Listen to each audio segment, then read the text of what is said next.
Welcome, my fellow brothers, on Rural Hammer.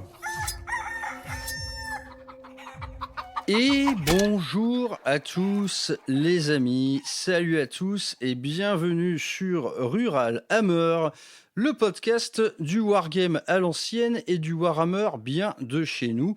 De retour après plus d'un mois d'absence, ça fait plus d'un mois que je me suis pas posé peinard derrière un micro, ça m'a manqué. Vraiment. Ça m'a d'ailleurs beaucoup touché de voir certains ce week-end qui me disaient dis donc, ça fait plus d'un mois, on est en manque là.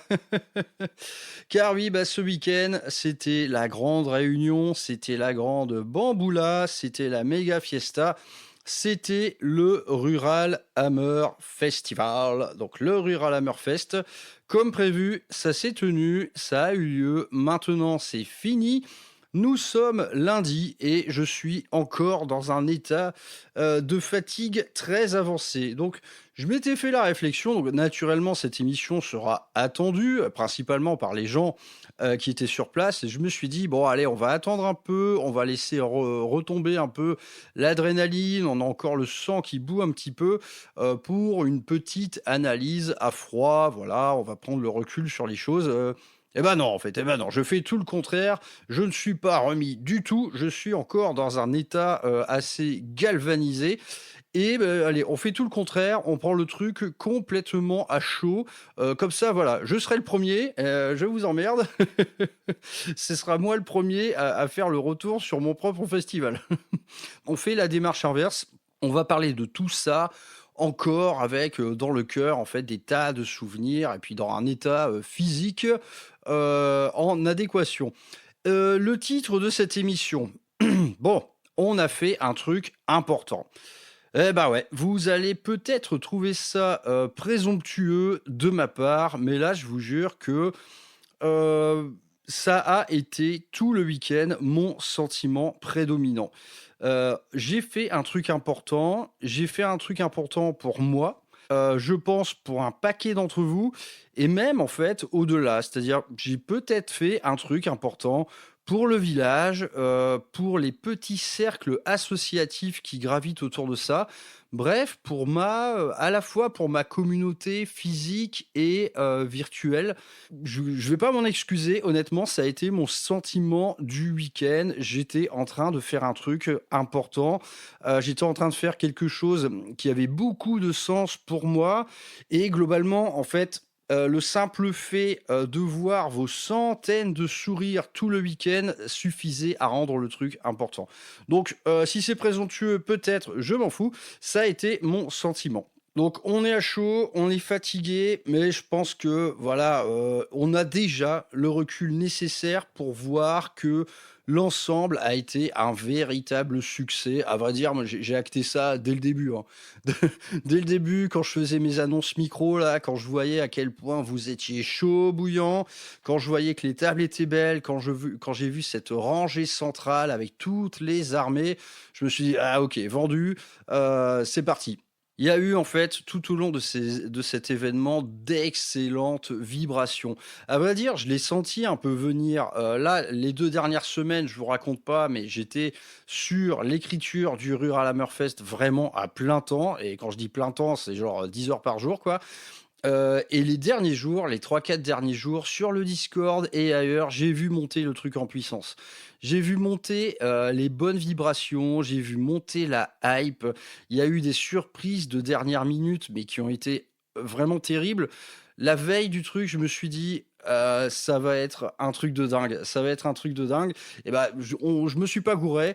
À l'issue de ce week-end, moi, j'ai vraiment traversé un week-end légendaire. Je vois pas d'autres appellations possibles. J'étais vraiment ravi de tout en vérité. Donc pour moi, c'est un grand succès. J'espère que pour vous aussi. Voilà, c'était important tout ça, c'était important. Donc pas de fausse humilité. dans cette émission. Moi, je suis très, très fier de tout ça. Je suis fier de moi, je suis fier de vous tous, de tout le monde. Je suis fier du travail accompli par moi et par Xavier de la Minute Warp. Et je pense également que pour l'état actuel du jeu en France, hein, c'est-à-dire qu'est-ce que c'est finalement un événement de jeu en France? Eh bien, cette fiesta-là, elle a toute son importance parce que ça, c'était la vocation première. La vocation première était de vous inspirer. Je défends sur Rural Hammer une certaine vision du jeu. Je voulais tout simplement la partager avec vous et créer des vocations. Et quand on crée des vocations, eh bien, parfois, ça donne sur le long terme un changement. Tout simplement un changement de paradigme au sein du jeu, au sein des règles, au sein de tout ce qui va avec.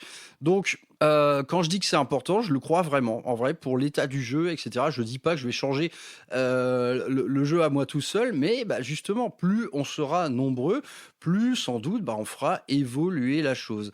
Donc, j'ai traversé un week-end où absolument tout avait du sens. Je vous ai déjà parlé de ça.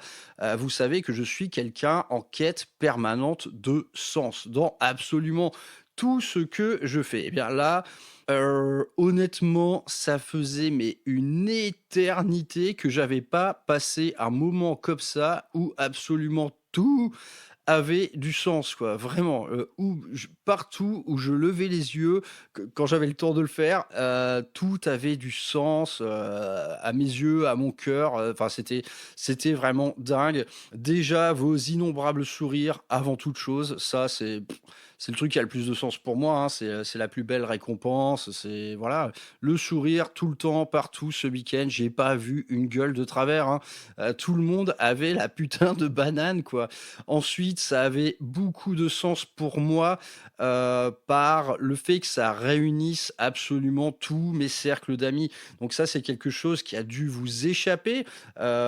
C'était vraiment quelque chose d'uniquement personnel, mais sur place, si vous voulez, il y avait des gars que je connaissais depuis 30 ans, d'autres que je connaissais depuis 20 ans et d'autres que j'ai rencontrés il y a 6 mois. Et j'ai vu en fait ces gens s'agiter les uns les autres, discuter longuement. Et mais si vous voyez, quand du coin de l'œil, tu vois en fait ton pote qui t'a initié à Warhammer il y a 30 ans, qui est en train de se marrer avec un mec de l'association du village où tu es, que tu as rencontré l'année dernière, mais c'est excellent en fait, ça a un sens de fou quoi. Donc tout ça, c'était ma grande réunion de famille hein, également. Et même s'il y avait beaucoup de gens que je ne connaissais pas, bah, ces gens, ils se sont entremêlés aux autres, ils se connaissent, et ils se sont rendus compte que parfois, ils habitaient pas bien loin. Donc bah, la réunion d'une famille, quelque part, qui ne demande qu'à s'agrandir. Ensuite, ça avait beaucoup de sens également dans ce qui pouvait être une découverte hein, pour beaucoup. J'ai accueilli pas mal de monde pour qui le jeu narratif jusqu'à maintenant c'était bah, quelque chose de complètement vague et surtout quelque chose qu'ils n'avaient jamais essayé. Donc bah, là, ces gars-là qui jouent à Warhammer 40 000 de manière traditionnelle, c'est-à-dire du match play, des cartes, quitte à tomber parfois en fait dans les dérives de tout ça, c'est-à-dire la liste trop dure, le réflexe méta, dans le list building, etc. Bah, ces gens-là, ils ont découvert autre chose et je pense que dans leur grande globalité, ils ont tous kiffé, quoi. J'ai eu beaucoup de retours à ce sujet. Ah merde, je savais pas vraiment qu'on pouvait écrire ses propres missions, etc. C'est un énorme kiff, les tables sont belles et tout. Bah, ça, idem, pour moi, ça a énormément de sens parce que ce sont les choses que je défends dans mon petit média de village, quoi. Donc, quelle plus belle récompense puis-je avoir? C'est exactement, en fait, ce que je cherche bah, auprès de vous, auprès de mes cercles de jeu. C'est, voilà, apprendre à jouer différemment et bah, s'éloigner un petit peu du carcan habituel des règles et pourquoi pas bien écrire les nôtres. Donc ça, là-dessus, le côté découverte, je pense également qu'il a été beaucoup apprécié et j'ai dû en convertir plus d'un au jeu narratif. Donc mission accomplie. Ensuite, ça avait également du sens dans l'échelle locale et humaine. On a essayé de construire le truc au maximum autour de l'idée eh bien du local, du circuit court. Donc tout ce que vous avez bouffé ou bu, ça vient d'à côté, hein. La bière, elle est brassée à côté. La viande, elle vient vraiment d'à côté. Tout est fait sur place, même l'élevage et tout. Enfin bref, on est sur quelque chose Bah, de complètement rural, hein, c'était exactement le but recherché.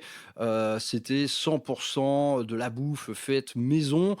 Les tartes, vous voyez les pâtes des tartes, c'était des trucs faits maison, tout ça, hein. Il y avait absolument rien de pré fabriqué, de pré-mâché, de préparé. Il y avait zéro bouffe transformée là-dedans, que du putain de produit frais. Même la barquette de lardons, si tu veux, on se l'est interdit, hein. C'était des grosses tranches de poitrine coupées en petits dés. Donc là-dessus également, côté bouffe, je pense que, on a eu que des éloges à ce niveau-là. On a eu que des éloges, hein, sur la bouffe. Je pense que vous avez bien kiffé votre vie, à manger, tous les petits produits du coin. Et également, ça avait beaucoup de sens, et bien, dans l'investissement des cercles associatifs et des amis, hein. Tous mes vieux potes m'ont aidé. L'asso, du village d'à côté dont je fais partie, elle m'a énormément aidé également, logistiquement, matériellement, humainement.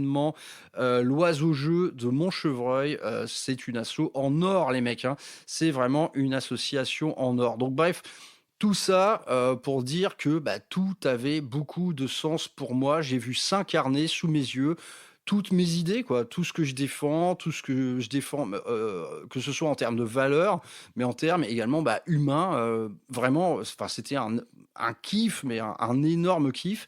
Ce genre de moment-là est extrêmement rare, quoi, hein. Quand il y a vraiment pas la moindre zone de compromis, que dire de plus? Que dire de plus? C'est exceptionnel, tout simplement, quoi. Bon, faisons une petite liste de ce que je considère être, comme, les réussites et les défauts, de ce festival. En termes de réussite, bon, le truc premier, c'est ça, c'est que ça a été l'incarnation totale, du wargame à l'ancienne et du Warhammer bien de chez nous. Donc, il y a eu ça, en fait, c'est des paroles et des actes.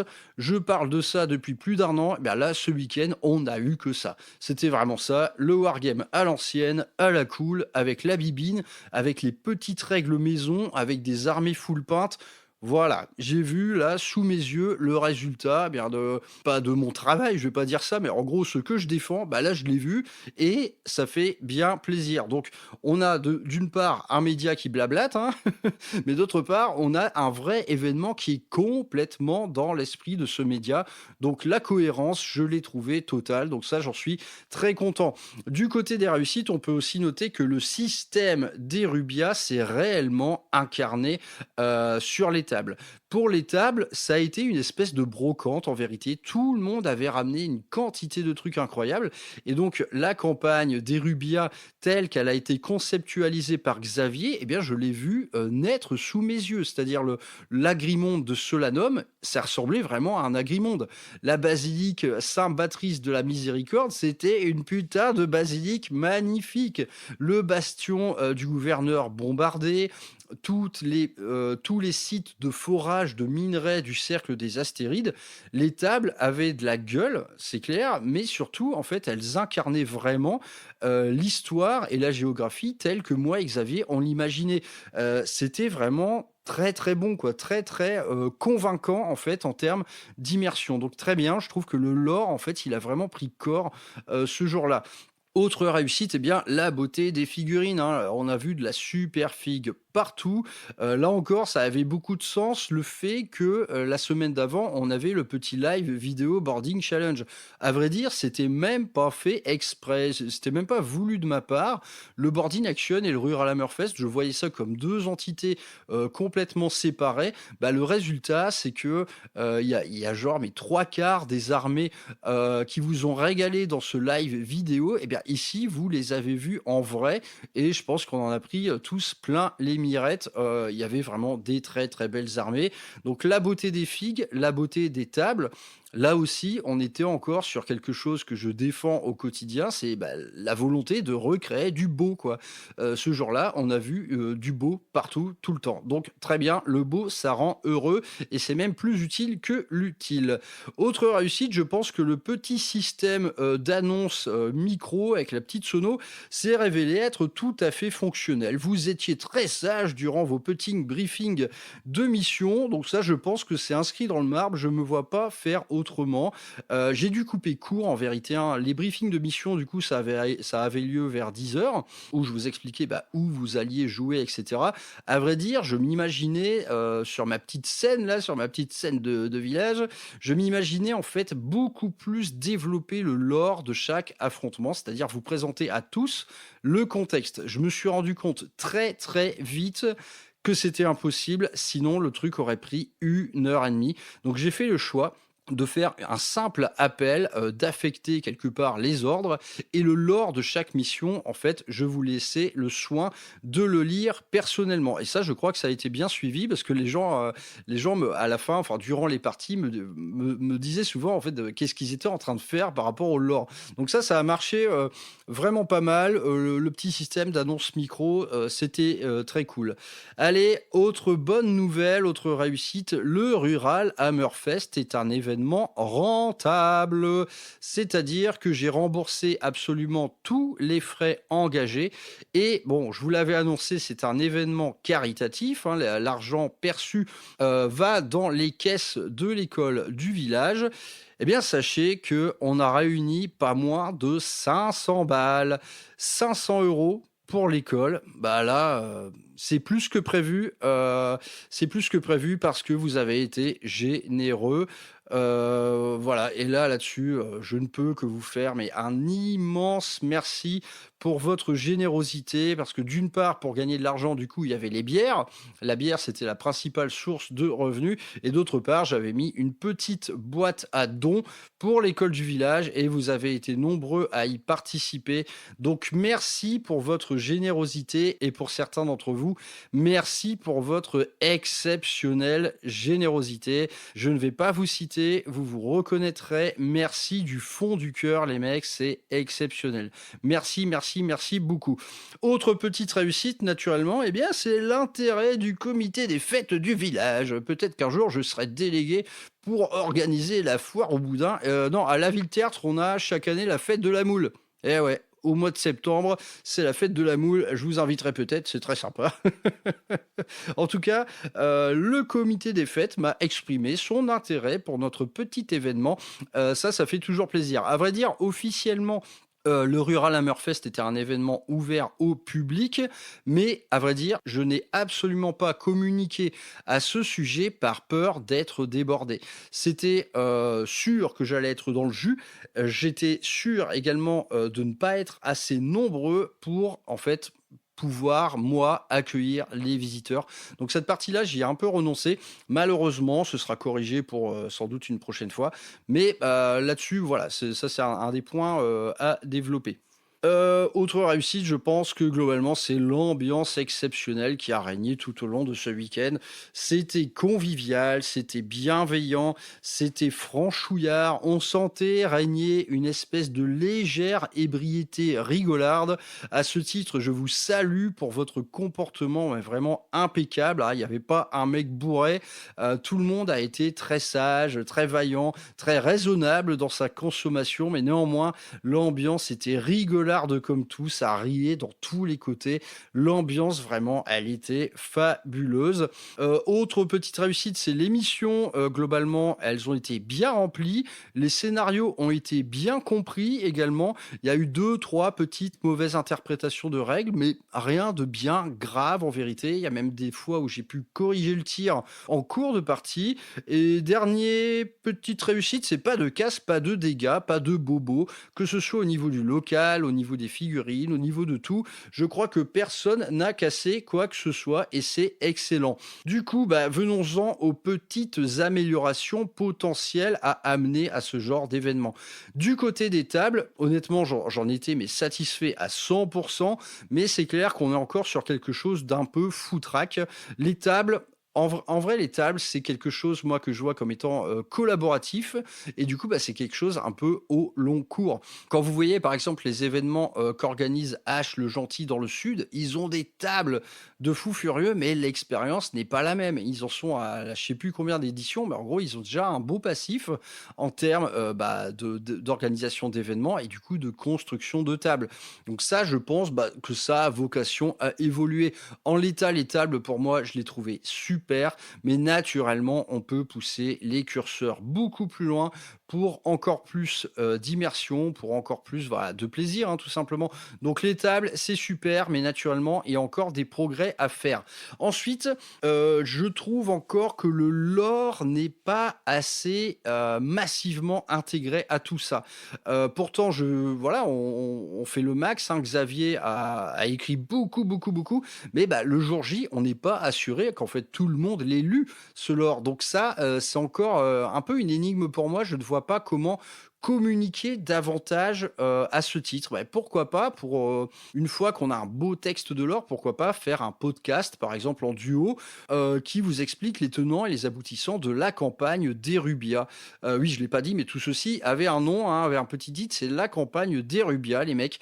Donc le lore, je crois qu'il a été lu par la grande majorité d'entre vous, mais je sentais que pour certains joueurs, c'était pas encore assez incarné. Donc soit tout simplement parce qu'ils n'avaient pas fait leur devoir, ils l'avaient pas lu, mais également dans les règles, parce qu'en fait, quand tu arrives là et que tu t'es pas nourri de tout ça, tu manques tout simplement de contexte. Donc c'est-à-dire que ta mission, tu vas pas la lire de la même manière. Si tu arrives là comme un chien dans un jeu de quilles, tu as une mission. Tu sais pas trop pourquoi tu l'as fait, mais tu vas la faire quand même. Donc en vrai, l'expérience de jeu, elle est radicalement différente. Donc globalement, je crois que tout le monde a œuvré vraiment en connaissant tout ça, en ayant le lore inscrit un peu dans l'ADN. Je pense que pour quelques-uns d'entre vous, c'était pas encore assez assimilé. Donc voilà, ça, il faut que j'y réfléchisse pour l'avenir. Comment mieux intégrer le lore? Ça, à mon avis, ça sera tout simplement de la communication. Pourquoi pas des émissions dédiées? Pourquoi pas un live vidéo où on parle de tout ça, tu vois, de l'écriture, de la chose. Je vais en parler avec Xavier, on va voir comment ce genre de choses est améliorable ou pas. En tout cas, c'était quand même bien digéré, ce côté lore, tout le monde m'en a parlé, c'était vraiment très cool. Du côté des petites améliorations, des règles encore un petit peu mal interprétées, mais à vrai dire, je ne suis pas infaillible. Moi, il y a eu des petites coquilles d'écriture également, dont je me suis rendu compte à la dernière minute. Bref, en fait, tout ça, c'est des petits défauts qui sont uniquement liés à l'existence d'une première édition dans toute son immaturité. À vrai dire, les défauts que je soulève, je crois que ce sont tout simplement des défauts de jeunesse, ce qui est bien normal. Mais néanmoins, pour une première édition, honnêtement, la liste des défauts, j'en ai pas trouvé beaucoup. Un autre petit défaut, ça a été le cauchemar en cuisine. On n'était pas assez nombreux, c'était une évidence. Je l'ai su le week-end d'avant quand j'ai participé à un autre événement organisé par l'Oiseau Jeu. Quand j'ai vu en fait comment ça s'affairait au bar, en cuisine et tout, je me suis fait ah putain, le Rural Hammerfest, je suis pas bon.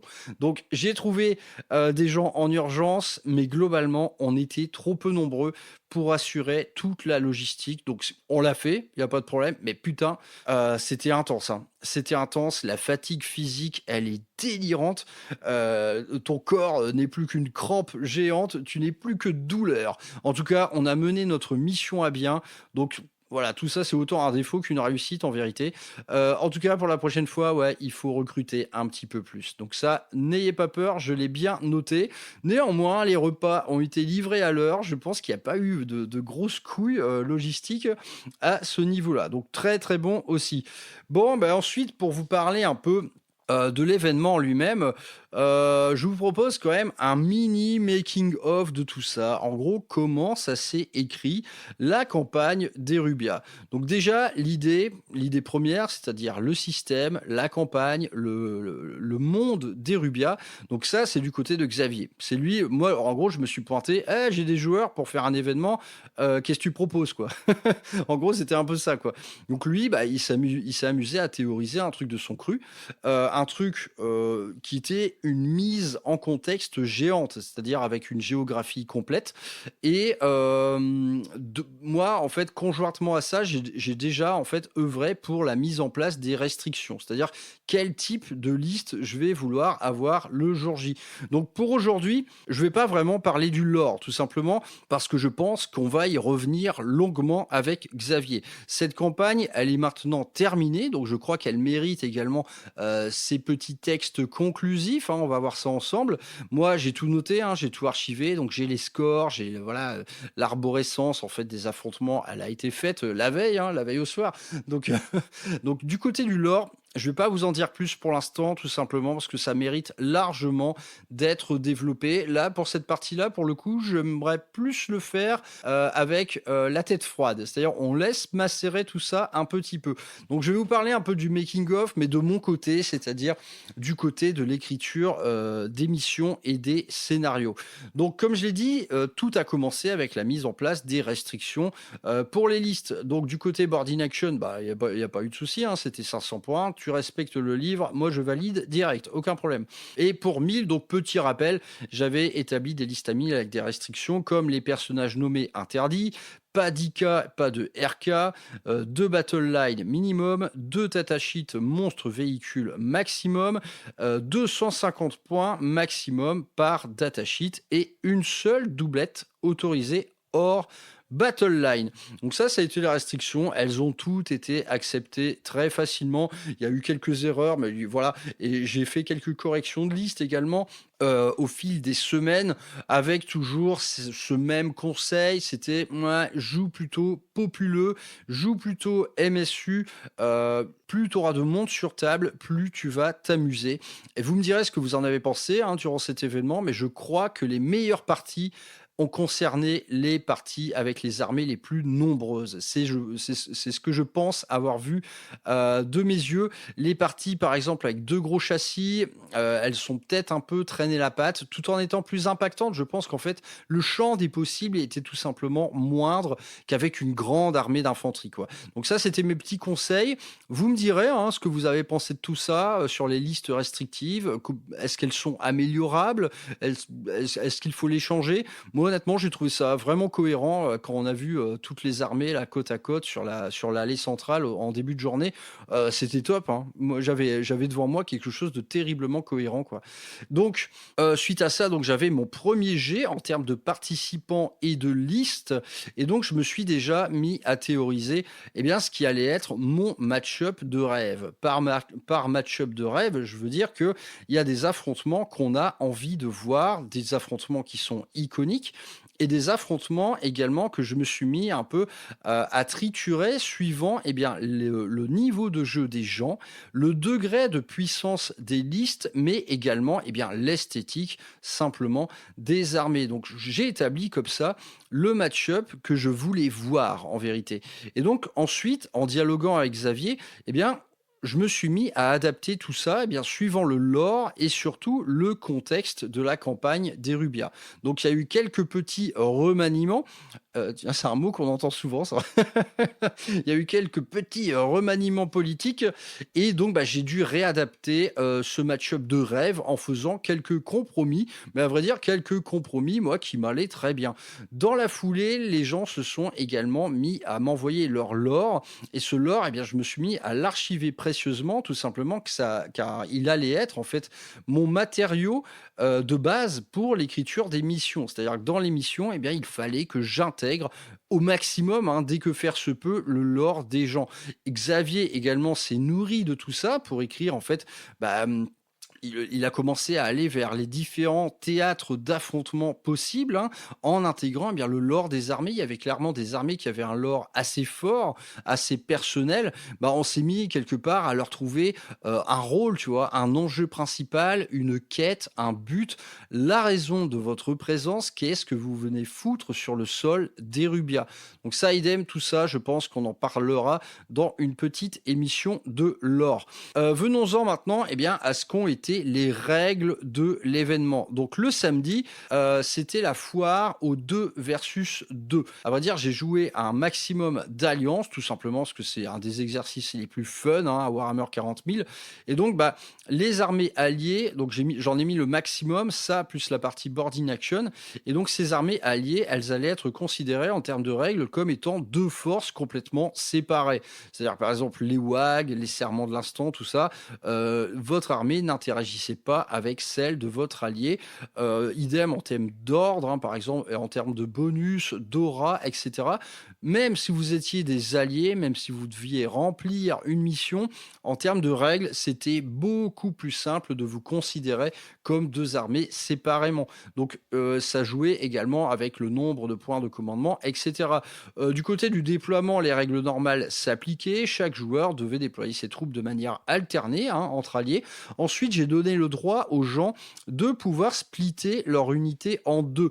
Pour peu qu'elle soit éligible à être jouée en petit format naturellement. Et donc, des unités de 10, voire de 20, vous pouviez en fait les splitter en deux.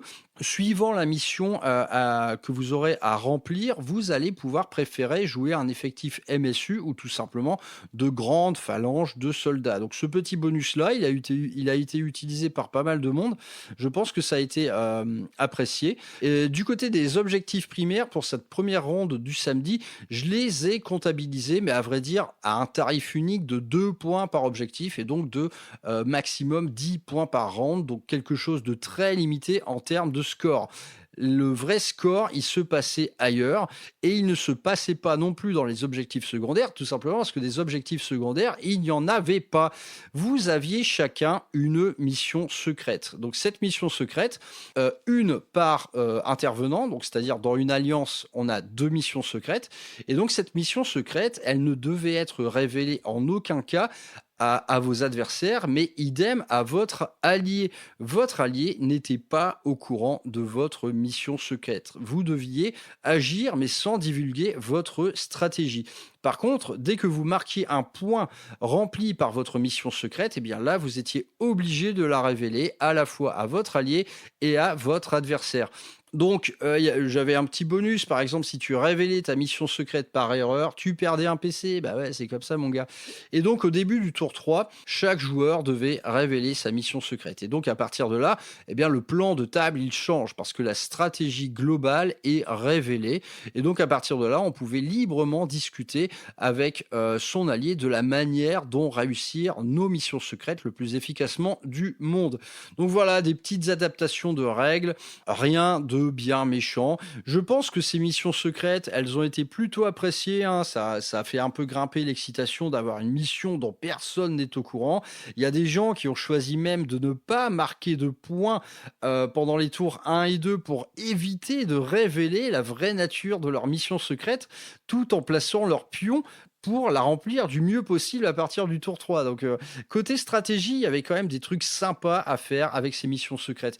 Donc, ces missions secrètes, elles avaient mille et une formes, hein. Ça pouvait être... Il y a une partie, si tu veux, où j'ai pas réinventé la poudre. Ce sont des trucs hérités du système de jeu de Warhammer 40 000. Hein. C'est des trucs liés à l'attrition ou au contrôle map.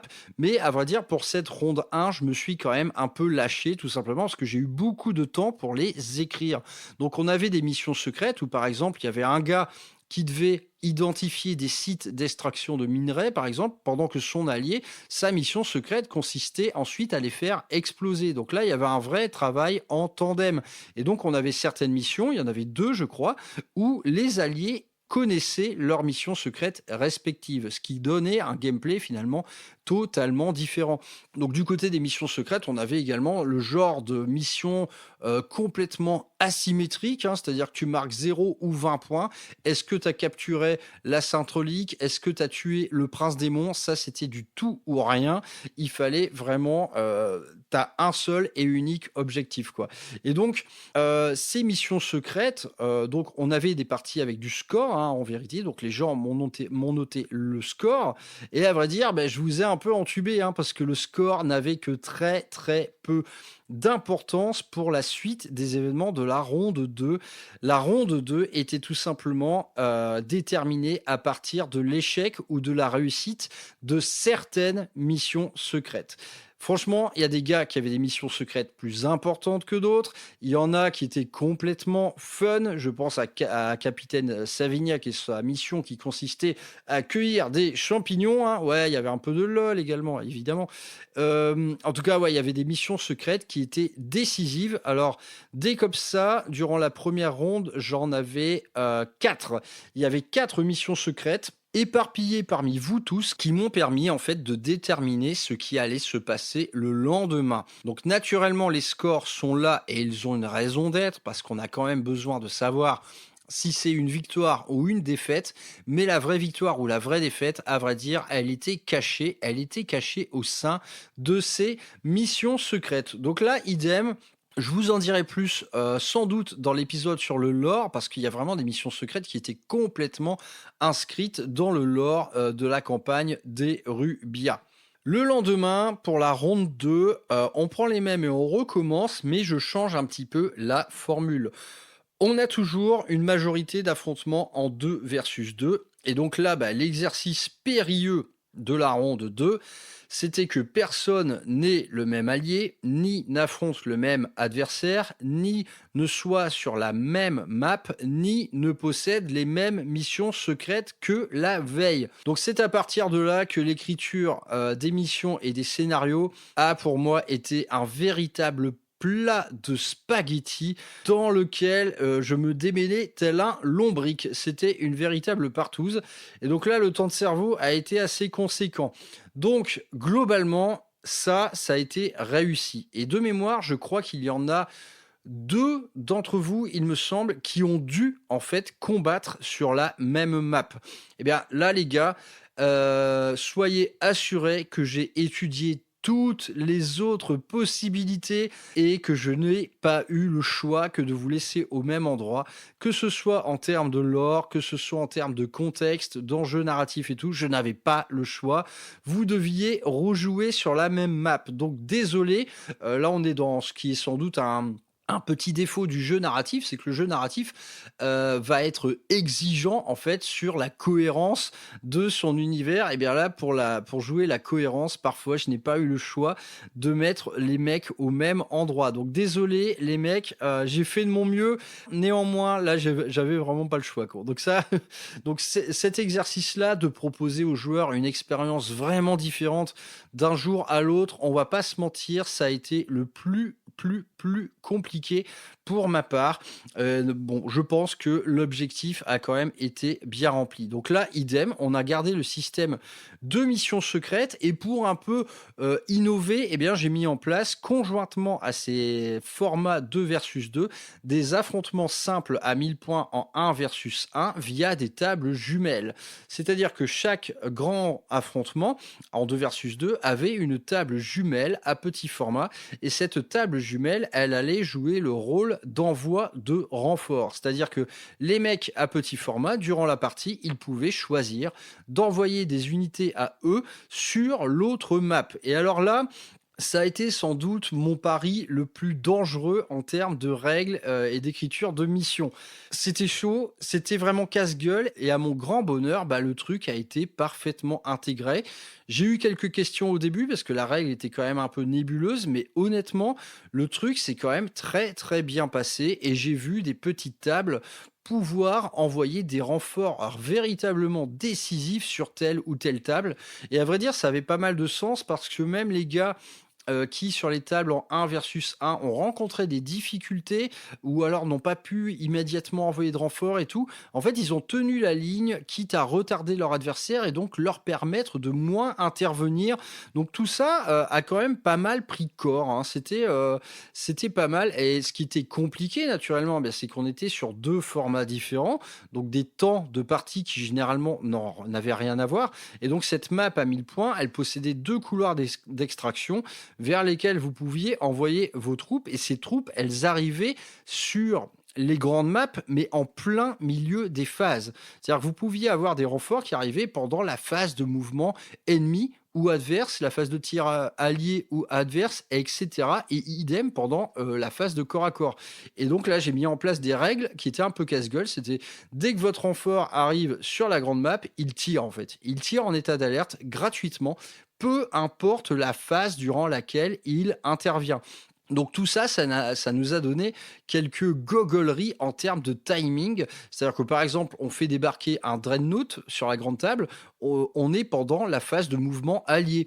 Donc bam, directement tir en état d'alerte et durant la phase de tir qui suit, eh bien naturellement ce Dreadnought est sur la table et donc il était éligible pour retirer. Donc ça a joué un peu, là on était complètement sur un truc aléatoire, hein, un truc lié au hasard, un truc lié au timing également, mais ça a donné des événements parfois heureux et parfois malheureux et j'avais envie en fait d'avoir cette part un peu d'aléatoire dans ces affrontements qui étaient véritablement décisifs en termes d'enjeux narratifs. Bref, c'était rigolo comme tout. Donc globalement, cette ronde 2, elle a été naturellement plus chaotique, elle a été écrite beaucoup plus vite, elle a également été réadaptée à la dernière minute. J'ai eu recours à des missions secrètes recyclées de la veille, hein, en gardant à l'esprit qu'il fallait offrir une expérience différente à chaque joueur. Mais ça a été également un petit plaisir personnel cette ronde 2 parce que j'ai adoré en fait déterminer ce qui allait se passer suivant le résultat de certaines missions secrètes et je me suis même accordé un petit plaisir hein, qui m'a été c'est Xavier qui m'a donné un peu cette idée-là, un affrontement pas comme les autres, un 1 versus 1 qui a duré aussi longtemps que les 2 versus 2, une map qui était une alliance de terrain board in action avec une map classique et qui voyait s'affronter les Eldar de Shushen avec l'Inquisition de Cuticule. Cette partie-là, les mecs, en fait, j'ai réalisé un fantasme, hein. Je l'ai théorisé la partie, j'ai écrit des règles assez nébuleuses, assez compliquées. Donc là, on était dans un exercice de mission tout à fait particulier. Eh ben, quel ne fut pas mon bonheur de le voir prendre vie, hein, cet affrontement, et de le voir également dans une forme un petit peu légendaire, hein, avec un dénouement incroyable, avec des décors incroyables. Là, je me suis régalé. C'était ma petite cerise, ça. Cette carte-là, c'était mon petit bonus à moi. Elle n'a pas été beaucoup vue par les autres joueurs qui étaient tellement à fond dedans parce qu'elle était un peu éloignée d'eux. Ça, je vous dis, c'était mon petit chef-d'œuvre de ce week-end. J'en suis très heureux de cette petite map de mission. On y reviendra également, je pense, en termes de lore, parce que là, il y a beaucoup à dire, quoi. Donc, globalement, c'était une ronde 2 plus bancale. De toute manière, c'était attendu, hein. Cette ronde 2, j'ai terminé de l'écrire le samedi soir même à 2h30 du matin. Donc, autant vous dire qu'on était vraiment dans la réadaptation en urgence, mais néanmoins, j'avais suffisamment préparé le terrain pour pouvoir retomber sur mes pattes facilement. C'est-à-dire, j'avais juste à déterminer, en gros, les résultats des missions secrètes et leur véritable impact sur le déroulé, en fait, du jour. Donc, ronde 2, plus chaotique, c'était attendu. Objectivement, la ronde 1 était d'une meilleure qualité d'écriture, ça ne me fait aucun doute. Mais néanmoins, cette ronde 2, je me suis quand même pas mal débrouillé. Et la bonne surprise, c'était de voir que ce système de renfort un peu foutraque, un peu dangereux en vérité, a très bien été assimilé par les joueurs. Donc ça, c'est vraiment très très cool. Et donc, si je devais retenir, parce que moi, pour tout ça, pour moi, ça a été une première, hein, l'écriture des missions et des scénarios, hormis à micro-échelle, c'est-à-dire hormis avec mes potes de jeu, je l'avais jamais fait, hein, pour un événement. Donc, il y en a beaucoup qui m'ont demandé de quoi je me suis inspiré. Bah les gars, c'est pas... je me suis inspiré de rien. En vérité, de rien du tout. J'aurais pu avoir eu accès à plein de choses. Je me suis dit même au bout d'un moment, je vais essayer de trouver une espèce d'archive avec toutes les missions, les scénarios des White Dwarf et tout, pour m'inspirer au maximum. Mais le résultat, c'est que j'y suis allé complètement à l'instinct. Donc ce truc-là, c'est les missions que vous avez jouées, c'était vraiment mon bébé. Il y a pas grand-chose d'autre dedans. J'ai parlé longuement avec des gars qui organisaient des tournois narratifs et tout pour voir un peu comment ils se débrouillaient eux. Et au final, malgré la qualité de ces gens-là, au final, en fait, leurs conseils, leur manière de faire, je l'ai volontairement occulté pour faire un truc à la fois qui me ressemble et ouais, qui me ressemble, c'est tout simplement ça, quoi. Donc, je vais pas dire que j'ai mis mon âme dans l'écriture de ces missions scénarios, parce qu'on est quand même sur quelque chose de très factuel, mais en tout cas, j'ai mis ma personnalité, c'est-à-dire que ce que j'ai envie de voir sur table, bah, je vous l'ai donné en fait. Les missions qu'il y avait à remplir, c'est ce que moi j'aime faire. Donc ça a été mon petit partage avec vous. Et puis bah, j'ai pris également plaisir à écrire le petit texte de lore qui présente chaque affrontement.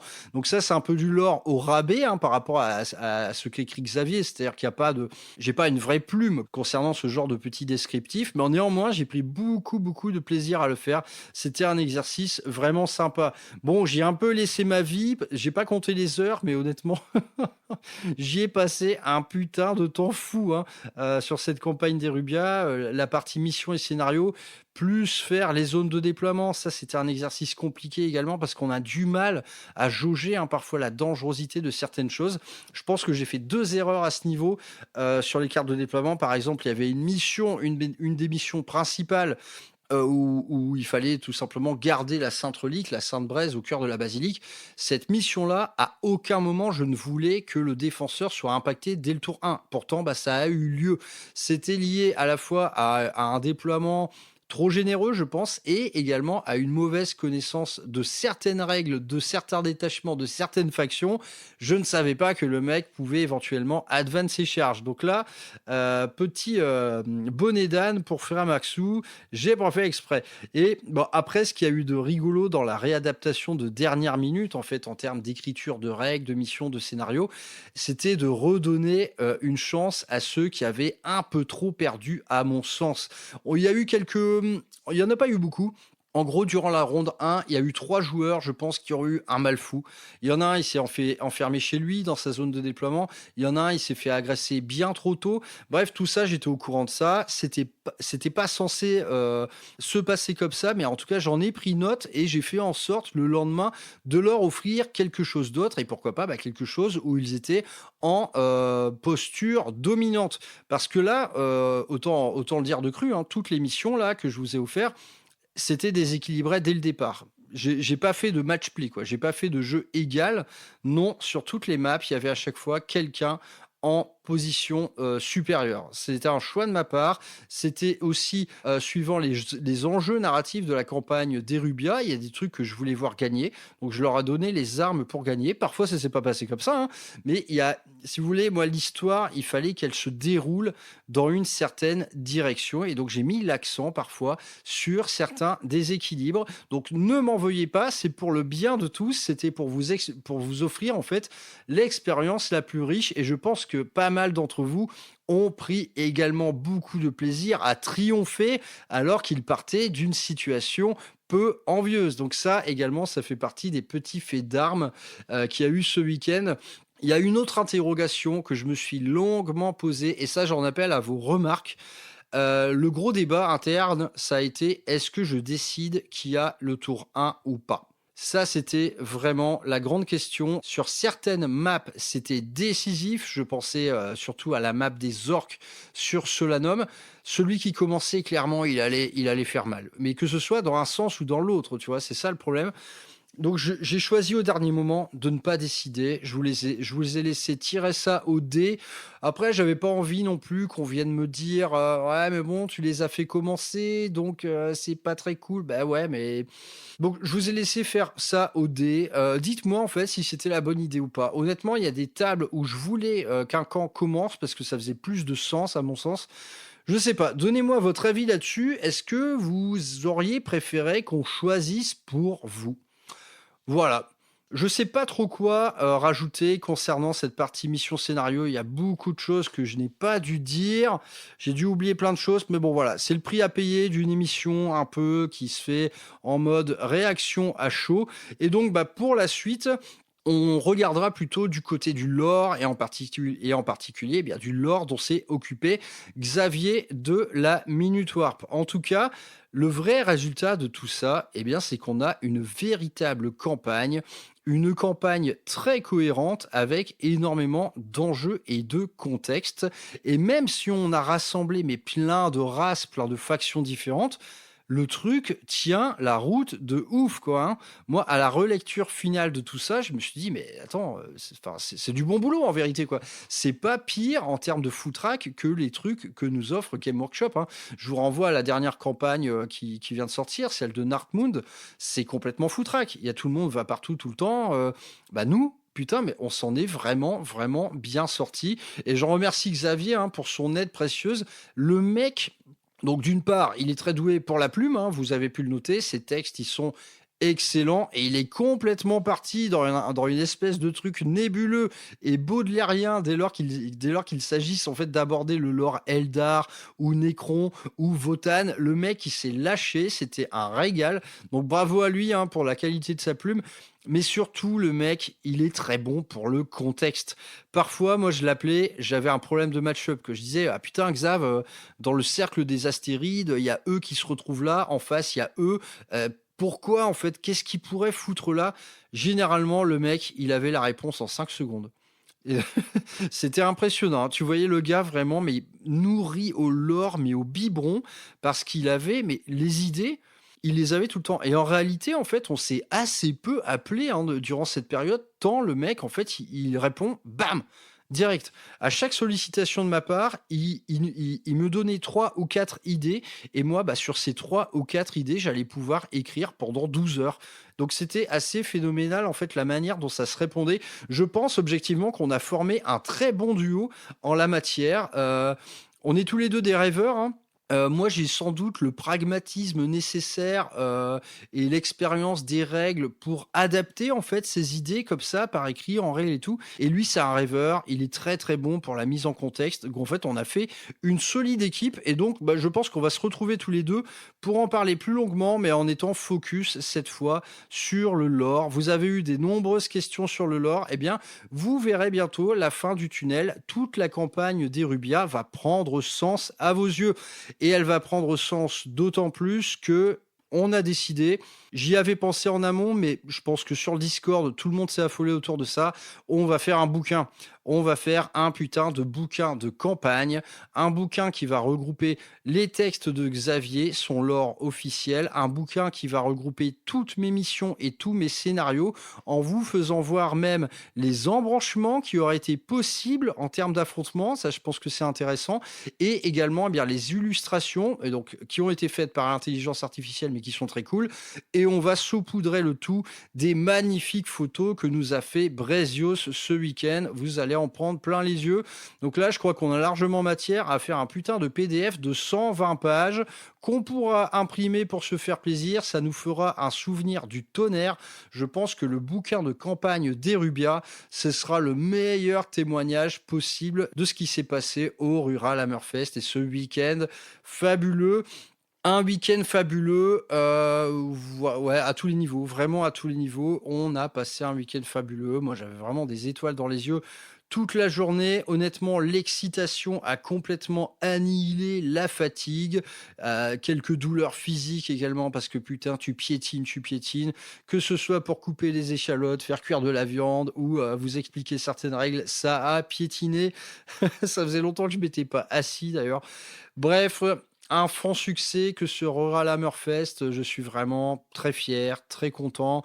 Comme je vous l'ai dit, pour moi, ça a été très important et je pense que si on développe la chose, ça finira par être important pour tout le monde, voire pour le jeu lui-même. Et allez, pour en venir à une question qui m'a été posée tout le week-end. Pour la 2e édition, au fait, la 2e édition, c'est quand la 2e édition? Je ne vous répondrai même pas. Bon, naturellement, évidemment que ce truc a vocation à recevoir une suite. Seulement, je me réserve le droit de lui donner une forme complètement différente. C'est-à-dire que ce soit son effectif, son lieu, sa méthode d'écriture. Je n'ai pas encore d'idée à ce sujet, mais je me garde le droit, en fait, de faire un autre événement narratif, mais qui sera sans doute complètement différent. Donc, la conclusion, c'est que, votre Rural Hammerfest édition numéro 2, faites-le vous-même, les gars. Cet événement, il a été fait pour une chose, il a été fait pour promouvoir un certain type de jeu, une certaine ambiance, un certain art de vivre, on vous dira quoi. Et ben voilà, tout ce que vous avez vu en fait durant le Rural Hammerfest, vous pouvez le recréer vous-même.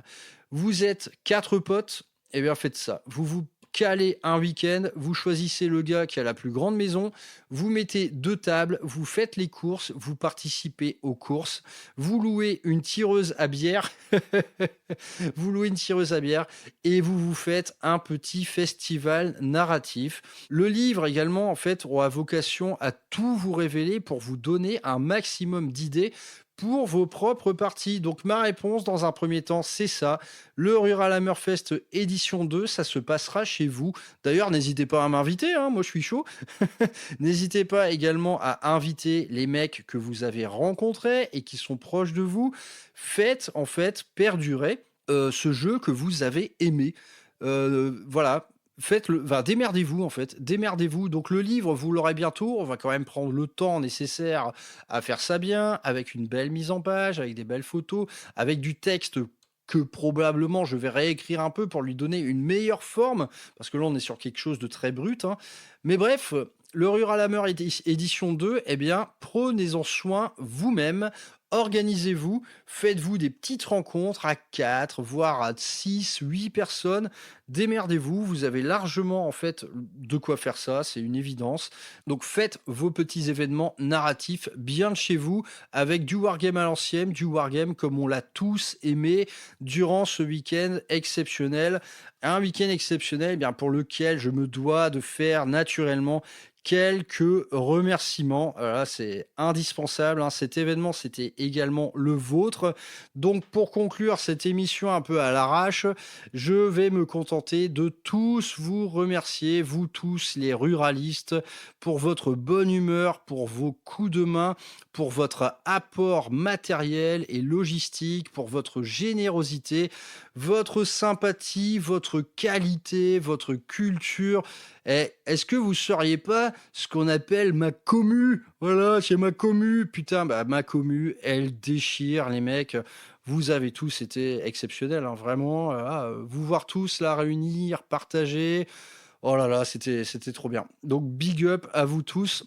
Le succès de cet événement, en fait, il doit beaucoup à vous tous. C'est vous tous qui en avez fait un succès.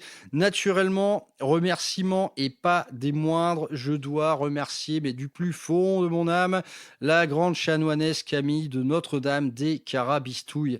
Ça vous a sauté au visage sans doute dès le début. Cet événement n'était pas possible sans elle. Ça, c'est clair et net. Camille, elle a tout déchiré tout le week-end, elle a été à fond, elle s'est donnée sans compter. Donc autant vous dire que je lui dois beaucoup et maintenant, eh bien, je vais m'occuper d'elle, mais le plus précieusement du monde. Merci ma chérie, t'as été au-delà de tout. La grande chanoinesse de Notre-Dame de Carabistouille, putain. Oh là là, ça c'est de la gonzesse, hein. C'est ma petite chérie, c'est mon grand amour. Oh là là. Bref, je te fais des bisous toi, hein. Bientôt en vrai d'ailleurs. Ensuite, autre remerciement et pas des moindres, c'est le big boss de l'association voisine l'Oise au jeu, Cédric. Cédric, eh bien, qui a été dans l'ombre tout le week-end. Il n'a pas joué, vous ne l'avez pas beaucoup vu, mais le mec, il a envoyé la sauce, il s'est occupé de tout, Cédric. Il a géré comme un patron. S'il n'avait pas été là, putain, les gars, ça aurait été extrêmement difficile. Donc Cédric, merci mais infiniment. Tu nous as sauvé les miches. C'était vraiment mais d'une gentillesse intolérable. Ton activité intense quoi tout le week-end. Merci à toi mon pote. On se revoit bientôt autour d'un bon dîner. Je te dois bien ça. Merci également à Bruno de la librairie Le Cimérien pour son apport massif en table à 1000 points. C'était du boulot de transporter tout ça. Merci à Rudy d'ailleurs pour le transport. Il s'est occupé de tout. Merci à mon pote Chris Chabat qui a pas mal participé d'un point de vue logistique et matériel. idem. Là, on est sur le genre de mec qui compte pas ses heures pour vous venir en aide. Merci du fond du cœur, mon pote, et on se revoit bientôt parce que je dois récupérer un coq chez toi. Merci également à tous les créateurs de contenu avec des médias qui sont venus pour le jour J. Loïc de Theta Wargame qui devrait nous faire une petite vidéo YouTube. Il y avait Nono le Nurgling et son pote Flo également. Merci à tous les deux, les gars. C'était très sympa de se voir en vrai.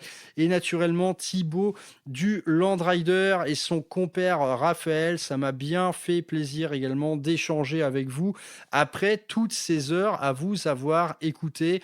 Je vais remercier également Chouchen pour sa magnifique table de basilic. Là, on était vraiment sur une table de fou furieux.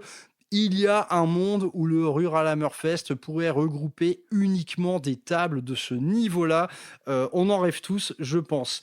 Et ensuite, pêle-mêle, je vais remercier tous les mecs venus de loin. Il y a des gars qui ont traversé la France. On a Wolf Drecky qui vient de Besançon, Flo il vient de Grenoble, Champêtre il vient de loin aussi, Jean-Claude Gundam qui nous vient de la Mayenne profonde, et le petit Gildal, mon chouchou de ce festival, mon petit coup de cœur qui a pris le train de Chambéry, qui s'est galéré toute la journée. Il a traversé la France entière pour venir nous voir. Mon pote, tu incarnes une jeunesse mais pleine d'élan, pleine de bonne humeur, pleine de gentillesse. Voilà, tu as été mon petit chouchou de ce week-end, mon cher Gildal. Tu déchires tout, mon pote. Bon, j'espère que j'ai oublié personne. J'espère que j'ai oublié personne pour les remerciements. Attends, je réfléchis, mais... Ah ouais, votre générosité, tout ça, non, je l'ai déjà relevé. Je crois que j'ai oublié personne. Désolé si je vous ai oublié, mais bon, j'ai pas les yeux en face des trous, là. J'ai le cerveau fatigué. J'ai la voix également qui c'est plus possible, quoi. Bref, maintenant, je vais me reposer. On va tous en fait se reposer, quoi. Je vous dis à très bientôt pour un retour sur le lore de la campagne d'Erubia. Une dernière fois, merci à tous en fait d'avoir participé à cet événement. Cette grande réussite, elle est surtout la vôtre. Vous avez tout déchiré, les mecs. Donc un grand bravo à tous, du fond du cœur. Moi, je me suis régalé. J'ai passé sans doute ce qui est un des plus beaux moments de toute ma vie. C'est grâce à vous. Vous étiez dedans.